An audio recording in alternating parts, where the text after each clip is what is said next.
And welcome back to Framingham Now. I'm Jack Patrick Lewis, State Representative for the 7th Middlesex District, and we are in the midst of having a conversation with the two candidates running to be the City Councilor for District 1.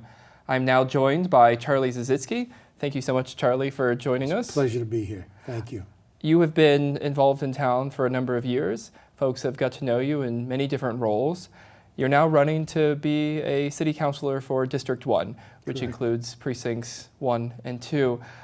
There might be a couple people tuning in at home that haven't met you yet. Okay. For those folks, tell us a little bit about yourself. Okay, sure. I moved to Framingham in 1971. First got involved in local issues as a president of the Powder Road PTO. My 4 kids went there, and we were very active in the PTO. And the hardest job I've ever had in Framingham, by the way, has been chairman of the Pumpkin Fair. But as the PTO president and the rest of us there, we ran into issues trying to get work done around the school. For example, we tried to get a sidewalk built in the back door of the school. Couldn't get anywhere with the town. And I wanted to figure out why that was happening and how we could go about getting that done. So I got involved in town meeting, and I learned how government works in Framingham, how to get things done. And then I was appointed by the moderator to be on the finance committee, and I was on the chairman of the finance committee for a number of years. And in those days, there was no town manager, there was no CFO. The finance committee did everything. So we spent hours and hours in the early months of the year, every year, crafting a budget for the town. And that's where I learned how all the departments operate, what they spend their money on, what their needs are, what the issues are. And then in 1998, I ran for selectman and was elected for selectman, and I've been a selectman ever since. So I've been around a while. I've had a tremendous amount of experience, not only in Framingham and how Framingham works, but my entire professional life has been in municipal service. And I've got over 40 years experience, and I retired in 2009 as the Director of Public Works for the town of Natick. So I've got a lot of experience, a lot of knowledge about municipal government, municipal budgeting, and I offer that to the new city as a way to help with the transition and make sure the transition from town to city goes smoothly and is successful, regardless of who the mayor is. Excellent. And I know you've alluded to a couple of your priorities in talking about your history and experience in town. But if you had to just identify maybe 2 or 3 of your top priorities for Framingham as it journeys into its new life as a city, what would they be? Well, we have some issues specific to District 1, but as a selectman, we were elected to city town-wide. So I'm familiar with a lot of issues throughout the town, and I've spent a lot of time in different parts of town. We have some pollution issues on the south side of town, 350 Irving Street, it needs to be cleaned up. The Denison Playground needs to be cleaned up. Schools are an issue. We got overcrowding in the schools. A lot of the schools need repairs. Right now, I'm chairman of the Fuller School Building Committee, and we're working with the state grant to build a new Fuller School. And we just hired an architect, and we'll be moving along on that. We're going to have the first community forum on November 13th in the Fuller Library to bring the public up to date and let them know what's going on. And as far as the specific District 1, we have a few issues there. Everybody's been talking about the Knobscott Shopping Center. Technically, it's not in District 1, it's in an adjoining district, but it impacts so many people in District 1 that we consider it part of our district for that purpose. That needs to be a lot of work. It's not an easy solution. I'm hoping the new city government with the new mayor will be able to put pressure on the property owner and other stakeholders and come up with a plan to redevelop that. But the other big issue in District 1 is open space and preservation of open space. as many people know, Millwood Golf Course has been sold, unfortunately. That's being developed. Fafford property over on Grove Street is proposed to be developed, and there's other potential large tracts of land that could be developed unless and until we step in and protect it. And places like Eastleigh Farm and Hanson's Farm and other large tracts. So that's one of my priorities as well. Because we know once that land is lost, it's gone. It's not becoming forever. open space again. Right. And so I'm happy to hear that that's one of your priorities. You are running to represent precincts 1 and 2. And just to remind folks that if they were in precinct 1 yesterday, they're still in precinct 1. If they were in precinct 2 yesterday, they're still in precinct 2. Our precincts determine where we vote and who our state rep is. Your entire district, the newly formed District 1, has Chris Walsh as their state rep. So that part's a little easy. Chris is Yes. a great friend and a great guy. But if you vote, if you're in precinct 1, you vote at the King School. Correct. And if you're in precinct 2, it's Potter Road. Correct. And so wherever you voted 2 months ago or Same 2 place. years ago, head there on November 7th. Just to remind folks as well that there are 2 folks running for mayor that made it onto the final ballot. So you'll have a choice between 2 folks running for mayor. Below that, there'll be a question about the at-large candidates. There are Right. 4 that made the final cut. You'll be voting for 2 of those 4.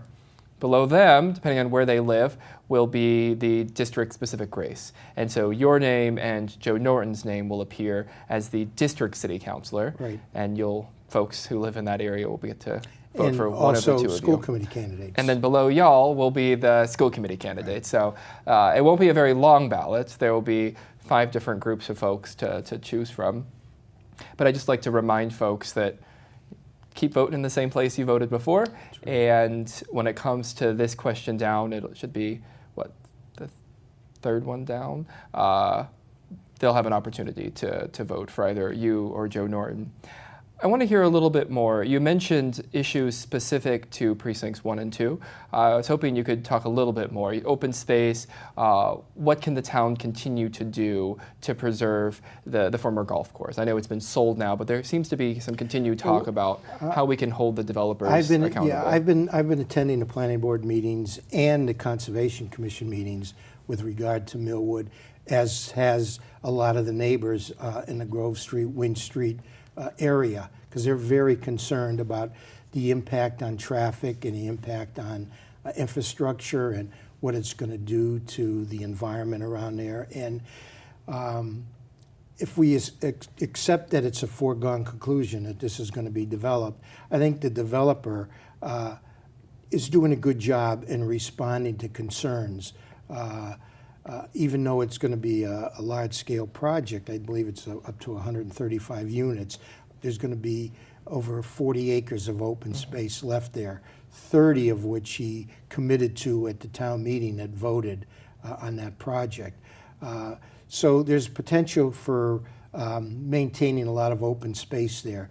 The real question is what happens with the traffic impacts, both inside the development and in the surrounding intersections, and what happens with the trees and the wetlands and everything. And the town boards are really spending a lot of time analyzing that and keeping the developer's feet to the fire. So I'm fairly pleased with the way the review is going, and it remains to be seen what the final product looks like. But on top of that is the other development across Winch Street, where Fafford is proposing to put in a over 55 housing development. And that also has a potential for impacting traffic and utilities and everything. So it's, those have to be, the review of those have to be coordinated, even though they're different developers. So a lot of work up there. How's the campaign going? I know you've Campaign's going well. Joe and I have had a very cordial relationship, which I'm very grateful for. He's a nice guy. I'm touting my experience and my institutional knowledge with everything that's been going on in Framingham for a while. But I think Joe's a nice guy, and I look forward for a role for him in the future government, not as the district councilor in District 1, but some important role. I think you two are modeling how a campaign can be Should run. be, right. Should be run, can be run. You can talk about issues, you can talk about experience, but we can keep the mudslinging. no need for that. We don't need I haven't seen a single nasty Facebook post around either of your campaigns, so thank you for that. Thank you for that. I definitely give you both a lot of credit for that. Unfortunately, our time is coming to an end quickly. Already? I have one more question for you. Sure. And it's the same question I like to ask everyone.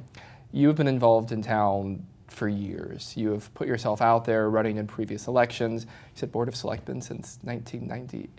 Yes. So a couple of years, nearly 20. I have to believe that there's something about Framingham that makes it the sort of town, soon to be city, that you're willing to advocate for. And I'm curious, in your opinion, what is it about Framingham? It's a great community. It's my whole adult life is where I've lived in Framingham. It's a great place to raise a family, to work, play. My kids got a fantastic education throughout all the public schools in town.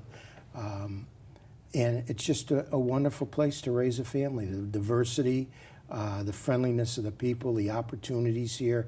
And plus, as far as my being a selectman, I love helping people and doing things for people. And I mean, that's been my whole professional life. And this has given me an opportunity to do all that. And I'm really grateful that the people of Framingham continue to reelect me every time I've been on the ballot. So. Excellent. Well, I'm so grateful that you took the time to Thank you for come on the your program. time. For those watching at home, if you live in precincts 1 or 2, your options when it comes to the specific city councilor position for your district, the newly formed District 1, are Charlie Sisitsky and Joe Norton. I hope you'll remember to vote on November 7th. Continue to do your research on all the candidates and keep an eye open for them because they're out there and they're likely knocking on your door before you know it. Thank you so much for tuning in, and thank you so much, Charlie, for